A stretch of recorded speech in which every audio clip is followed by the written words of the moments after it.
السلام عليكم. النهارده ألف مبروك للأهلي طبعا. الحمد لله بقى أول الدوري، ومن زمان هو أول الدوري. هو دايما النسر هو بيحلق أعلى حاجة في الطيور.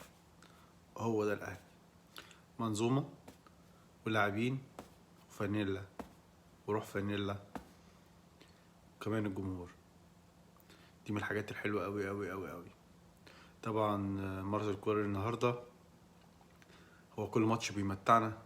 الماتش ده طبعا ريح ناس كتير قوي، يعني ريح تلات ارباع الفرقة زي الفرقة اللي فاتت. يعني على طول كل ماتش يريح، فالفرقة ما بقتش عارفة هو بيلعب بمين بالظبط او بالخطة بتاعته ايه.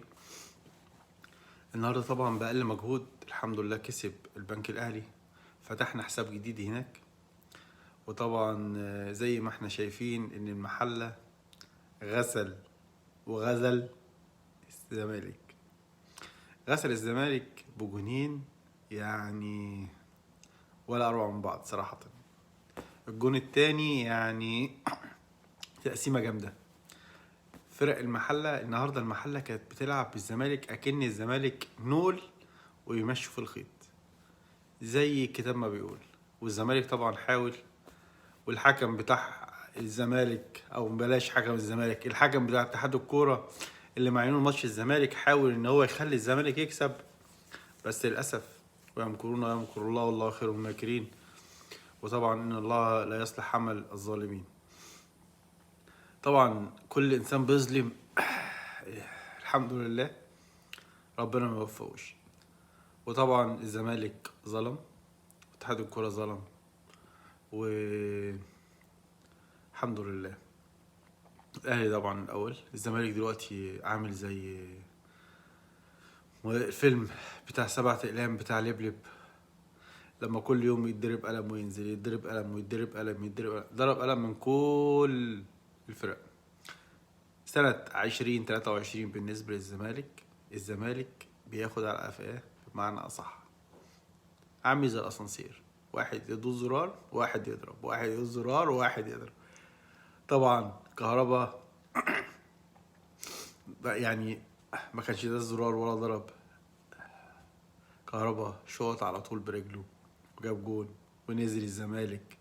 لحد دلوقتي كل شوية ينزل. النهاردة فيوتشر اتعادل 1-1، وطبعا بيراميدز كسب. وكل دي الفرق دي بقت فوق الزمالك، والزمالك بقى يعني في المنطقة بتاعت الأندية اللي هي عايزة ايه، تبقى في الدوري مش اكتر ولا اقل. طبعا هنشوف الحكام هيعملوا ايه المطوشة الجاية بالنسبة للزمالك، هيخلوه يطلع الاول ولا هيكسبوه ازاي، الله اعلم. طبعا الغندور النهارده في ماتش الاهلي كان ممكن يخلص الماتش، عبد القادر ولا لمس اللاعب ولا عمل اي حاجة. اللاعب وقع بتاع البنك الاهلي، الغندور صفر، انهى الهجمة من غير اي لازمة. محمد شريف كان ممكن يجيب جول. طبعا سيد عبد الحفيظ خد انذار، يعني مش عارف اقول لكم ايه. سيد عبد الحفيظ من ساعه ما بقى مدير اداري بقى ياخد انذارات اكتر ما كان لعيب. الحكام على طول سيد عبد الحفيظ يتكلم انذار طرد، انذار طرد. طبعا في المؤتمر الصحفي سألوا كولر على الأندية، كأس العالم للأندية، وايه اللي انت بتوعده الجمهور الأهلي؟ قال لهم انا معرفش المدربين اللي قبل كده بيوعدونا وعدوا بايه، بس انا ما اقدرش اوعد باي حاجه، ولكن ان هو هيلعب حاجه يعني ان شاء الله يبقى حاجه كويسه جدا.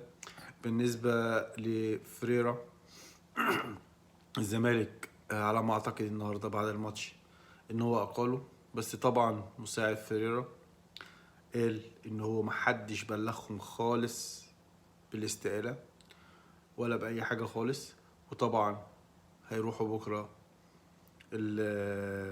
بكره التدريب بتاع الزمالك، وطبعا هنشوف خناقات الزمالك ومرتضى منصور هيعمل ايه مع فريرا والجهاز بتاعه.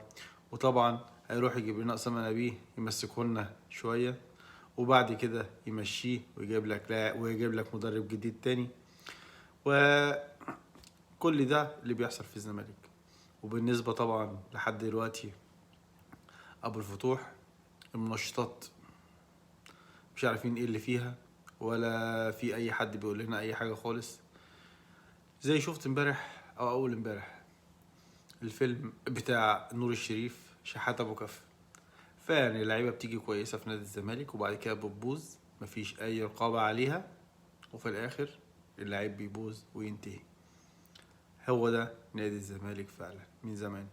محدش جه عمل في النادي الاهلي كده، ولا عمل فيلم النادي الاهلي ان هو اللعيبه بتاعته مش كويسه. لا، دايما دايما حتى نادي الزمالك اللعيبه بتاعته من زمان ايام شحاته ابو كف، وهي على طول واخده منشطات وتتعب. نتمنى ان في لعيبه طبعا رجاله في الزمالك مقدرش اقول حاجه، وفي لعيبه على ما تفرج. وان شاء الله ان شاء الله الاهلي هيسافر خلاص ان شاء الله اول الشهر كاس العالم للانديه. نتمنى ان شاء الله ان هو يكسب اول ماتش، ونشوف هيعمل ايه.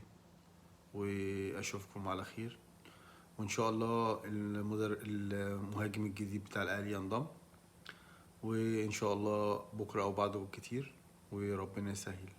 وكده كولر اطمن على كل اللعيبه بتاعته، اللعيبه اللي هي ممكن هتلعب في كاس العالم للانديه. اطمن على الباكات بتاعته كلها، واطمن على الدفاع بتاعه. الشناوي ما شاء الله ما شاء الله، يا رب يا رب ما يحصل له اي حاجه، برضو بقى زي الفل.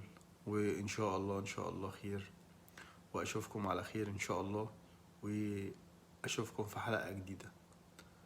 والسلام عليكم ورحمه الله وبركاته.